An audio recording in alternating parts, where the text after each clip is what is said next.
So next up, we got another good little conversation piece Carl came up with. Should the Nets trade Kyrie Irving? Get him out of here. And if so, why? So obviously, I see where you were going with this. Get him out of here. Let us know. Give us a reason why you should trade all Kyrie right. Irving. One, he's a chance in every locker room he been in. Cleveland, Boston. That's what he doing now. I don't even think he want to be in the Nets, bro. Like, even the interview he did yesterday, dude is like leaning on the table, like it's a bother for him to have a conversation. Yeah, I had a little family thing. I didn't like that. Like, dude, come on, bro. Man, I didn't like that. Come on, bro. Like, dog.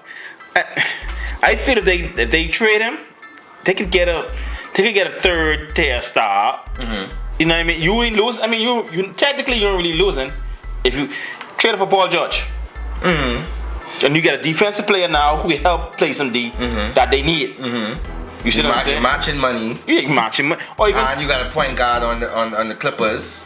Would that be enough to beat LeBron? But I mean, it's still better than you get a closer. Because PG really a closer. But so, we already had a closer, so now you're bringing Kyrie to make some more fuss with your boy about closing the game. But then you see you got a... what you putting in now? What are you talking about now? The Claw. Alright. Yeah, the Claw ain't really a big fuss. That's true. You saying he ain't a big fuss. Come on now. Apparently they was treating him like a big fuss in Toronto. So in the report, we just don't know they a big fuss till the reports come in and realize like, oh shit, they some big fuss. Had a laugh. Yeah, but you could trade him for PG. Or you could trade him for Ben Simmons. I was saying something that was saying, it ain't my turn yet. I'm gonna save that for my team. Yeah, so I mean, like, Kyrie's a cancer, bro. He's a cancer, and you could see how Durant and Harden playing. They gelling, bro. They working. They working. So it's like really good. They really good. So yeah, man, I did get rid of him, bro. Get rid of him.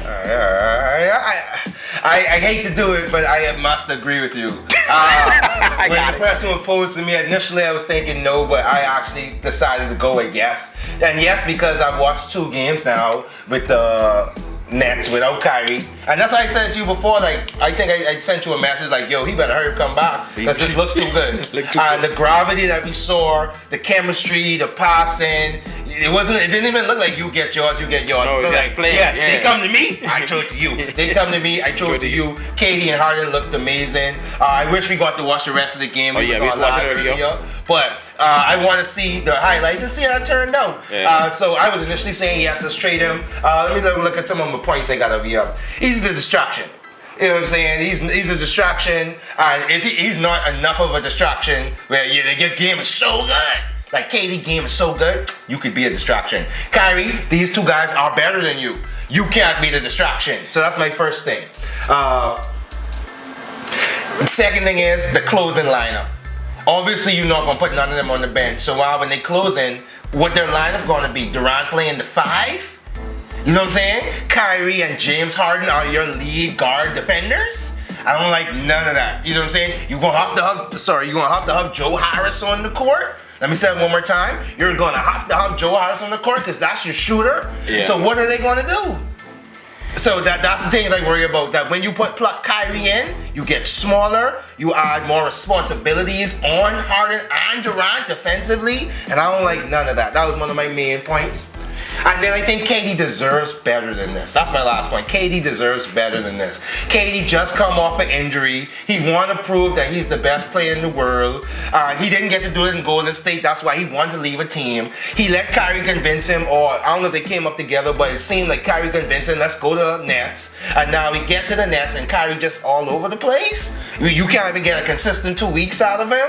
Get rid of him. And that's my point. I love Kyrie Irving. I love his game. I love to watch him play. But if you're going to take away from what Kevin Durant and James Harden doing, I've always been an OKC fan from they got into the league. Hell no, let's get rid of Kyrie Irving. That's my take on that too. So we clearly agree on that. Okay, yeah.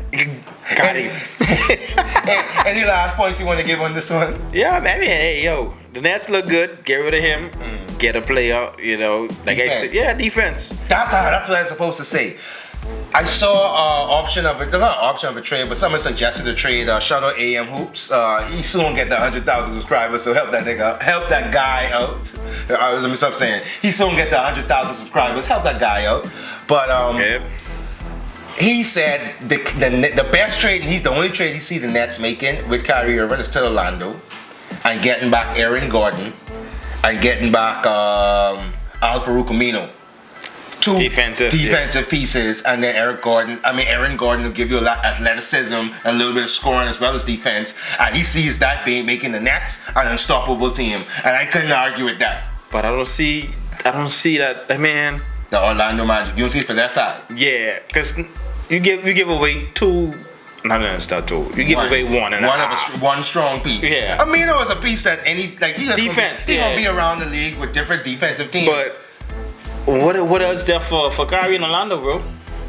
Nothing. And that's why I think if he got traded, he would probably retire. I think based how things seem, if he got traded, it seemed like he really wanted to be in Brooklyn. If they sent him somewhere else, he'd be like, yeah, I ain't playing no more. I think he'll go to Clippers though. I like him with the Clippers, bro. I think he's really trying to be an activist in Brooklyn.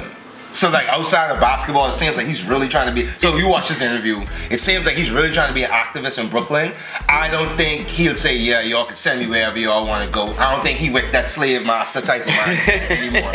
You want to send me wherever you want to go. All right, y'all ain't want me here? Then I ain't playing no more. And then he'll probably come back in 2 years and be like, he's too good not to say yes, come. But when he come to the team and be like, he coming, but they can say no. You know what I'm saying? So that's how I look at it. Yeah. That's how I look at it. But that's how I take on Kyrie Irving. No longer are we going to talk about people's mental issues, as we don't know. So we're only going to take what they said. Yeah. He gave an interview. He didn't answer all the questions, but he did answer some questions. I feel at ease about what I heard, and now we're going to hold him to his word, hold him to what he does from now on in terms of action and what he does on the court. And that's where we at with that. So if you have any other takes or any comments, anything you want to say, hit us up in the comment section. Let us know.